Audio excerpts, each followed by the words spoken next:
ఈ చెరువులను చెరబట్టిన వాళ్ళ నుంచి విముక్తి కలిగించాలన్న ఏకైక లక్ష్యంతోనే ఈరోజు చెరువులను ఆక్రమించుకున్న వాళ్ళను ఎవరిని వదలకుండా ఉక్కు పాదంతో అణిచివేయాలన్న ఆలోచన, అందులో నిర్మాణాలను కూలగొడుతున్నాము. దీనికి స్ఫూర్తి భగవద్గీత అనే. అర్జునుడు యుద్ధతంత్రం నుంచి తప్పుకుంటా అన్నప్పుడు శ్రీకృష్ణ భగవానుడు బోధించిందే భగవద్గీత. చంపేదెవరు, చంపించేదెవరు? లోక కళ్యాణం కోసం నీ బాధ్యతను నెరవేర్చాల్సిందే. ధర్మం బ్రతకాలి, అధర్మం ఓడాలి అంటే నువ్వు యుద్ధం చెయ్యాల్సిందే అనే యుద్ధ నీతిని ఆ రోజు అర్జునుడికి బోధించింది శ్రీకృష్ణ భగవానుడు.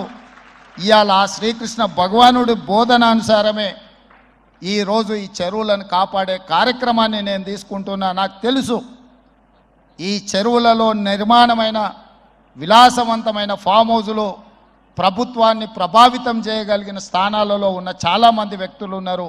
వాటన్నిటినీ నేను పట్టించుకోదలుచుకోలేదు. ఇది రాజకీయాలకు సంబంధం లేదు. నేను స్పష్టంగా చెప్పదలుచుకున్నా.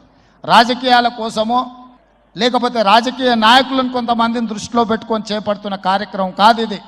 భవిష్యత్ తరాలకు, మన పిల్లలకు, వాళ్ళ పిల్లలకు వారసత్వంగా మనం అందించే సంపద ఈ సరస్సులు, ఈ నదులు, లేకపోతే ఈ రోజున్న ఈ చెరువులు.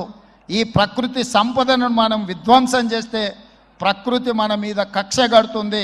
ప్రకృతి మన మీద ప్రకోపిస్తే మనం చెన్నైలో చూసినాం, అదేవిధంగా ఉత్తరాఖండ్లో చూసినాం, నిన్నగాక మొన్న వాయనాడు మనం కేరళలో చూసినాం.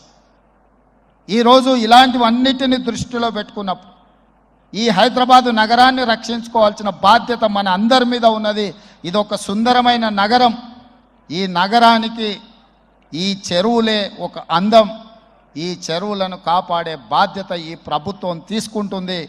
ఎవరు ఏమనుకున్నా, ఎవరు ఏ ఒత్తిడి తెచ్చినా వాటన్నిటిని పక్కన పెట్టి చెరువులను ఆక్రమించుకున్న వాళ్ళ భరతం పడుతుంది ప్రభుత్వం అని చెప్పి నేను ఈ సందర్భంగా తెలియదలుచుకున్నాను.